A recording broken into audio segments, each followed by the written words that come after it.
Good morning everyone. Today's thought. अब तो ये भी सुनने नहीं मिलेगा ना, आकाश भैया की विसिल, सिंह आंटी की स्टाइल, सुनीता आंटी का क्लास में आकर बच्चों का नाम भूल जाने का आदत, सब कुछ याद आएगा ना। तो चलो कुछ इसी तरह और पल याद किए जाए। तो वो थी हमारी क्लास, विंग सी, प्रिंसिपल ऑफिस के साइड वाली, जस्ट रूम नंबर 4। और कुछ ऐसे थे हम, एज ऑलवेज हिमेश और अंकुश का क्लास में लेट आना, जानवी, कसक, करीना की बस छूट जाना, चरण करण की जान निसार कर देने वाली दोस्ती, और मोबाइल और पार्थ का मोबाइल हमेशा दयनकर सर की हिरासत में चला जाना, विवेक की वो सेलिब्रिटीज को फेल कर देने वाली एक्टिंग, और बारिश के दिनों में पंकज का टाकल घाट से स्कूल आना, द एस्ट्रोलॉजर कृणाल की मोटी सी आवाज में प्रेजेंट मैम बोलना, और अंशुल और मंथन का छुप छुप कर बातें करना, the Shahrukh Khan of the class Nikhil बन कैसारके वाली एक्टिंग, माशाअल्लाह, और उसके मैम को बायोलॉजी के क्वेश्चन पूछना, अस्तगफिरुल्लाह यार मेरी पढ़ाई नहीं हुई यार, ऐसे बोलने के बाद भी छुपे रुस्तम अभिनव जी का टॉप आना, और मनीष की लिमिटलेस मस्तियाँ ही खत्म ना होना, अनिरुद्ध का वंदे मातरम के वक्त आग बंद करके हाथ जोड़ना, और वेद का एजुकेशनल को इंडुकेशनल पढ़ना, वो शशांक को सभी टीचर्स से हमेशा डांट खाना, रिंकू, प्रज्वल, प्रणय, साहिल का क्लास में शांत बैठने के बाद भी शांत ना दिखना, उधर वेदांत की बड़ी सी क्यूट सी स्माइल। गुंजन, तू आज भी अथर्व और धनश्री के साइड में है ना? इतनी बातें लाते कहाँ से हो रहे तुम लोग?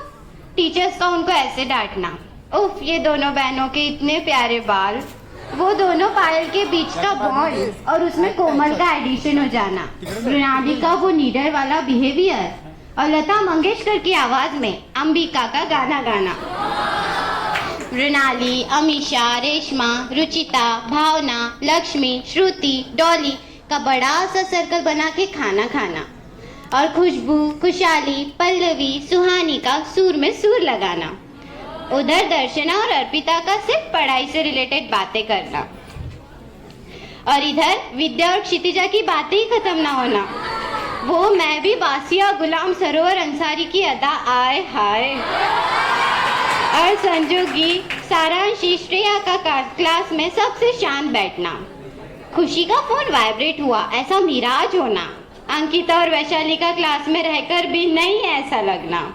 कुछ ऐसे थे हम। द लास्ट बन ऑन द लिस्ट, मेरा माइलोडी squad. The circle is round, it has no and, that's how long I want to be your friend. तो हमारा था पेंटागन, जो, वेदी, लक्ष्य, विशु एंड मैं, द छतरी of our group and also the prettiest one. Thank you जो, हमेशा मेरे निगेटिव पॉइंट को एक पॉजिटिव पॉइंट बनाने के लिए। आपको पता है जहाँ पैसों की बात आती थी ना, सबसे पहले नो इसी का ही होता था, तो उससे मैंने पैसों की बचत करना सीखा है। बारीक हम दोनों हमेशा एक दूसरे को कंपेयर करते थे की मी नाही तू माझ्यापेक्षा बारीक आहे, कळलीस काय? लेट करंट, हर चीज में लेट आती थी यार ये। थँक यू वेदे, माझ्या मोस्ट इम्पॉर्टंट टाइम मध्ये तू माझी हेल्प केली थी। थैंक यू मला ऑलवेज गुड सजेशन देण्यासाठी। उस दिन पता है इसके पापा को लगा ये गाड़ी पे बैठी है पर ये कॉलेज ही नहीं आई थी, ये घर में ही छूट गई थी, और जब इसके पापा वहाँ पे पुल के नीचे आए और ज्योत्सना ने उनको बताया कि वेदिका कहाँ पर है, तो इसके पापा ने पीछे देखा ये गाड़ी पर थी ही नहीं। The Lakshman Rao of our group. अब कोई सब्जेक्ट में डाउट होगा तो तुझे कॉल करना पड़ेगा ना, अब साइड में बैठकर नहीं समझाएंगे ना तू मुझे। और हाँ सुन, आइसक्रीम ना थोड़ी जल्दी फिनिश करते जा, और इम्यून सिस्टम को स्ट्रॉन्ग कर, हमेशा बिरयानी खाने के बाद तेरा पेट खराब हो जाता था।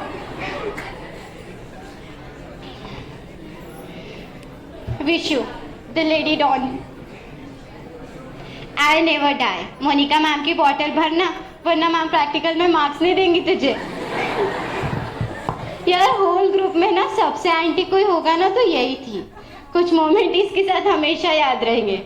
हमेशा अपने नाम को पूछती थी, जो वो जो बोर्ड है ना स्कूल में, वहाँ पे इसका नाम था, हमेशा उसको पूछते रहती थी।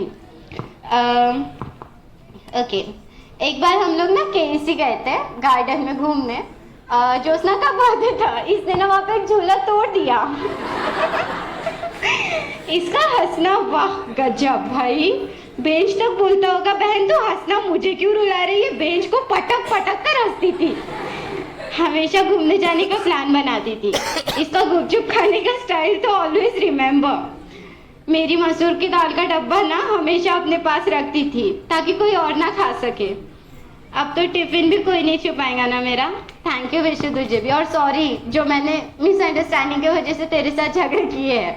ओके, और इन सब आदतों के साथ हमें झेलने वाले हमारे ग्रेट टीचर्स।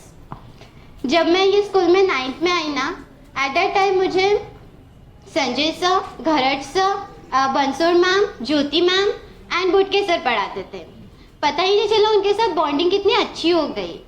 9th में, फिर 10th में, फिर हम लोग 11th और 12th में चले गए। तब हमारी क्लास टीचर थे प्रीति मैम। हाँ, वो अंदर आ चुका है, प्रोसेस कंप्लीट हो चुकी है।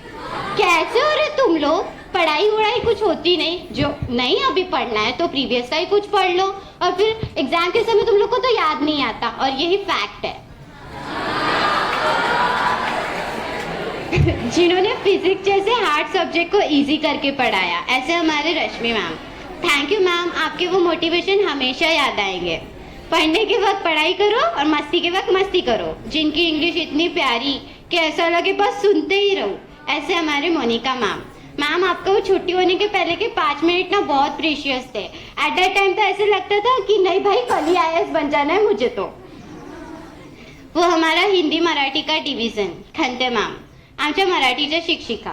मराठी हा माझा खूपच आवडता विषय होता। तुम्ही जे काही शिकवत होता ना त्यातून खरंच खूप काही जीवनाबद्दलचे अनुभव, अडचणी आणि ते कसे निर्माण होतात आणि त्यातून बाहेर कसं पडायचं हे कळत होतं। धन्यवाद मॅम तुम्हाला सुद्धा।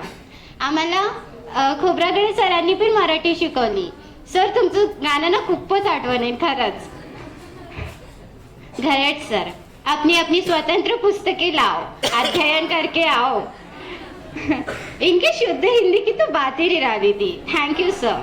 दयानकर सर, अगर मुझे कोई बोले ना कि सर पर स्पीच लिखो तो मैं पूरी बुक लिख दूं यार सच में। पर वो बात अलग है जब सर क्लास में बच्चों से अपनी बुरी बातें लिखवाते थे। सर आप में बुरी बातें थी नहीं तो क्या ही लिखते हम लोग। होमवर्क इसने नहीं किया खड़े हो जाओ, मोस्ट ऑफ द टाइम तो माफ कर देते थे, और जब पनिशमेंट देते थे ना तो ऐसा लगता था कि ये पनिशमेंट थी। सर आपकी वो बच्चों के साथ वाली मेमोरीज वाली फोटो, आपकी वो स्माइल, आपकी वो ट्रिंकलिंग वाली रिंगटोन हमेशा याद आएंगी सर। तुझसे ग्रेट हो सर। तनुजा मैम अभी हमारे बीच प्रेजेंट तो नहीं है, पर मैम हमको ना बेस्टी मोर देन टीचर थे। हमेशा हम हमारी बातें मैम से शेयर करते थे। तनुजा मैम के बाद हमको बायो ज्योति मैम ने पढ़ाया। ज्योति मैम जब हम लोग इनफेयर फील करते थे ना, जब हमको डाउन फील होता था ना, तो ज्योति मैम अपना लाइफ का एग्जाम्पल देके मैं कैसे आगे बढ़ी, मेरे भी लाइफ में प्रॉब्लम्स आए और मैंने उनको कैसे दूर करके एक नया वे निकाला, उसके बारे में हमको मोटिवेट करते थे। मैम आपके वो मोटिवेशन हमेशा याद आएंगे मैम, हमेशा। Memories will always stay. Thank you. Thank you दीदी।